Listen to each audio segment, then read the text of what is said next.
Kicking off this video the same way we kick off our weeks, with a team meeting. We implemented this a few weeks back, and it has been game-changing for our business and our relationship.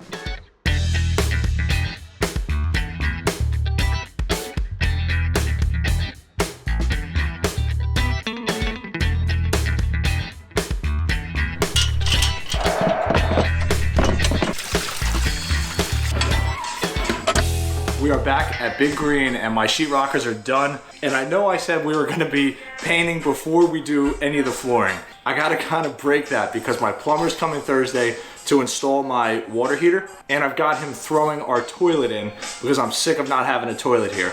So I'm rushing. I'm gonna try to get this tile down as fast as possible because it is Tuesday. I gotta go pick up my plumbing supplies tomorrow, and then he's starting first thing Thursday morning. I'm gonna get it laid today. I'm gonna get it grouted tomorrow so that when he comes on Thursday, he can install that toilet and we don't have to be, going to the bathroom in water bottles anymore, which seems to be the trend with all of these home renovations. We end up being without a toilet for a significant period of time.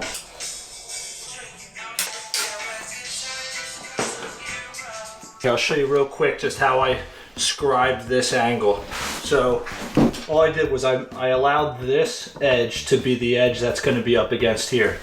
And I just kind of rest my hand on here, establish that location, and run this butt end along the tub and try to keep that tip as steady as possible with your hand as you move it. And allow it to make that turn and then make your stop. So I'll stop about here, so I don't have to make the whole thing, and there's a possibility of it getting a little wonky out there.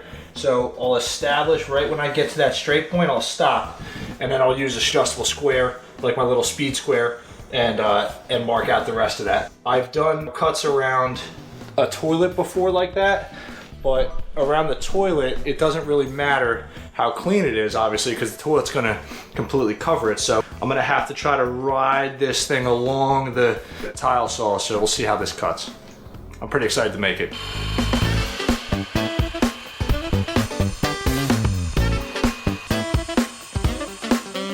Whenever I need to cut any shapes out of tile, I always find it easier just to make a bunch of relief cuts, and the more narrow you make those relief cuts, the easier they break off.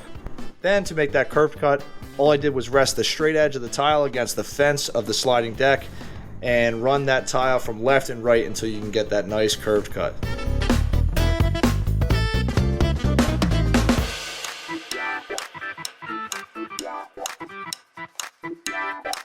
This thing should just fit like a glove.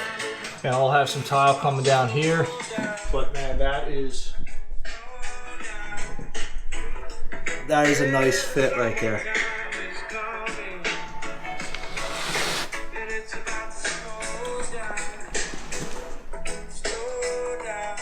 That scribe way is the best way I've come across and that anybody's shown me to get that correct shape. Just gotta have a steady wrist. That's it. All right, let's get the rest of this floor laid out. This should be real easy. It'll just be length cuts. I really shouldn't have to do much around the toilet flange. Everything else is gonna be hidden. I find it a lot easier when you're working solo to lay out and cut all your tile prior to mixing your thin set. Any seams you have in your hardy backer, you definitely want to lay some mesh tape in there. So just spread some thin set down, lay your mesh tape, and then smooth some thin set right over that tape. That'll assure that your subfloor is strong and you can avoid any tile pops or grout cracking.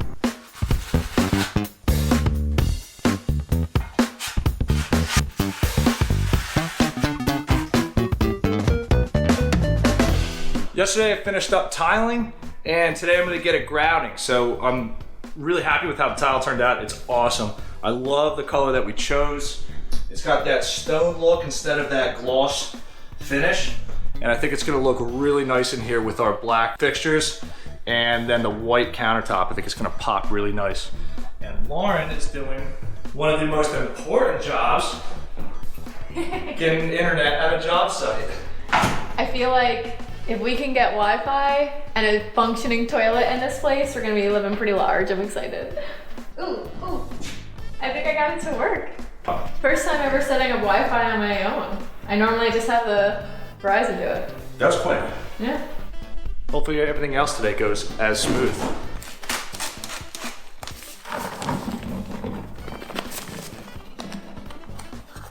Now you really want your face to be right over the bucket, and you want to be breathing in all of that you see. Just kidding, don't do that.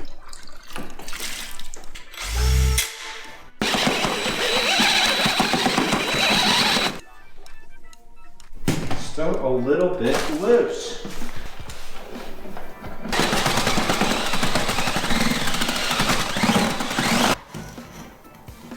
Yeah, that's good. You really put it in your mouth. Is it on my face? No. Our plumber's coming tomorrow, so we really want to try and get this grout down and dry so we can finish this, because it's really going to be a pain with the toilet sitting there to try to get behind there. When we were talking about order of operations and how we were getting a little bit better at what to do when, we would do baseboard in the past and all that after, which we still are, we're gonna have to do baseboard after, but it's realistically because my plumber lives an hour from here. If he was a little bit closer, I would have him do it later so that I can do baseboard before, because it's tough to like get behind the toilet and nail, and if you're doing shoe, to do shoe back there. So it's a lot easier if you could try to get it up first. So just something to think about. And I ran out of time and couldn't get that shiplap up, so I will be turning into a contortionist at some point, sneaking behind that toilet and snapping it up.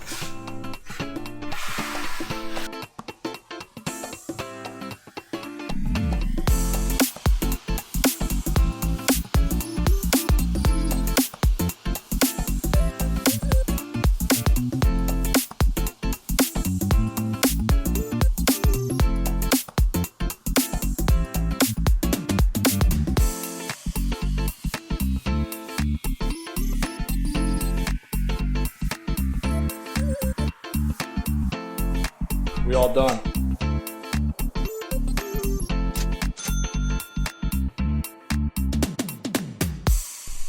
Turned out really nice. It looks great. Now, we gotta fill that little valley we cut out, because the water heater's going right there, and plumber's coming tomorrow to set and hook that up. So since we're done inspections and we're all passed up here, we're good. We can start plugging things in and hooking things up and getting things closed up and finished.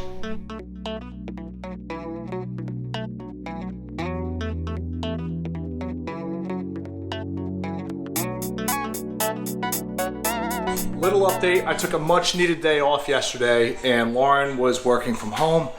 My plumber came, so he got the water heater set. Tiling of the floor is completely done, grout is done. And we have a toilet. You don't realize how much you appreciate having a toilet until you work in a job site all day without one. It's horrible. So having one now is a game changer. Today I'm going to focus on getting this floor completely filled in. That run that I had opened up for the electrician and plumber, I'm going to get that subfloored in. And then I'm thinking that depending, it's around noon right now, I was planning on starting the tub surround tile. I'm thinking I may save that for tomorrow. Kyle's been here all morning, but I am just getting here now, and I am so excited. We're gonna be working on this thing all weekend. Hey. There he is. We're gonna kind of tag team this a little bit, so I'm gonna be down below. Kyle will be up here. He's gonna shout me numbers. I'm gonna do the cutting, and then I'll send them on up. So trying to be as efficient as possible.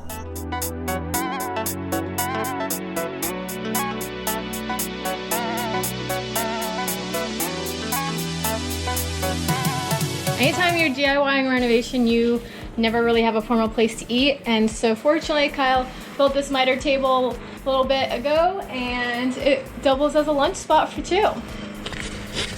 For those tacos. Since this unit is on the 3rd floor, walking up and down to measure and cut tiles would be a lot, so we're kind of tag teaming it. So I'm gonna be down here cutting the tiles on the wet saw, and Kyle will be upstairs measuring and setting them down. That's still 2 flights of stairs, so we worked out this little system.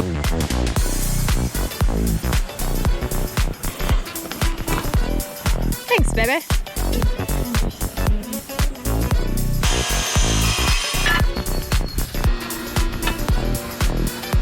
So then sometimes Kyle will hit me with a tile with all of this on it.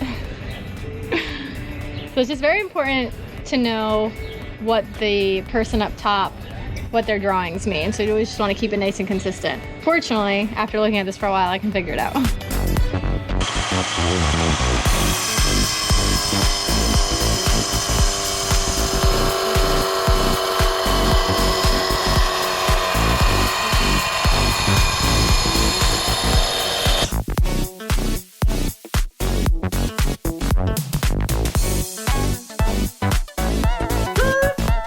Hold on, time out. I don't know if any of y'all saw that, but I was starting that tile from the top. Don't do that. Stop. Don't do that.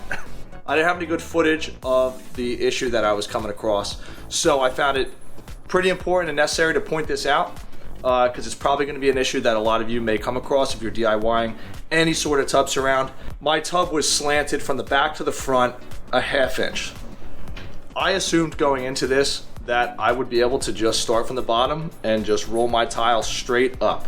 That is not the case, and in most home renovations, nothing is ever level, plumb, even the way it should be. So that was the issue that I had. So instead of kind of doing my due diligence and trying to learn how to do it, I tried to personally troubleshoot it, which was to start the tile from the top, use some tape with a ledger board and try to just mix the thin set up a little bit thicker. So if you try to bear with me, this is my representation of the tub and tile surround.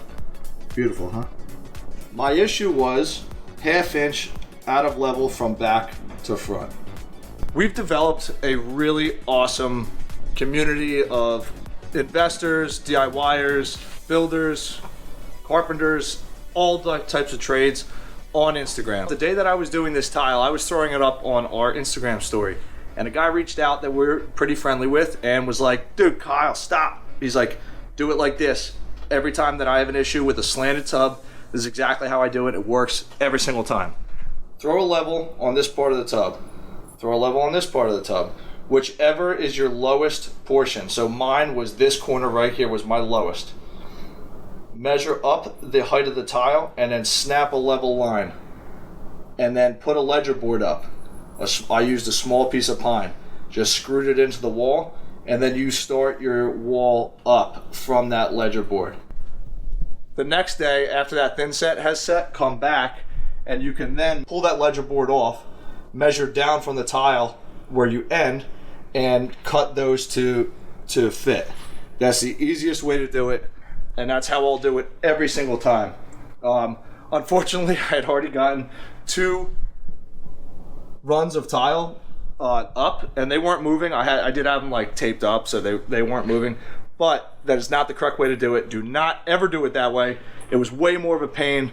Not saying it didn't turn out the same because it looks beautiful at the end, but the ledger board is the way to go for sure. And Lauren and I love this social media, YouTube, BiggerPockets community that we're a part of. We've learned so much from everybody. And the way I look at it is if you're not screwing up, you are not learning. So hopefully y'all stick around. You can keep watching me screw up, and hopefully you can learn something along the way. In the next video, I'll show you how I go about putting that ledger board up and putting the tile up the correct way. Until next time, smash that like button, subscribe to BiggerPockets, and follow us along on Instagram at Rentals to Wealth.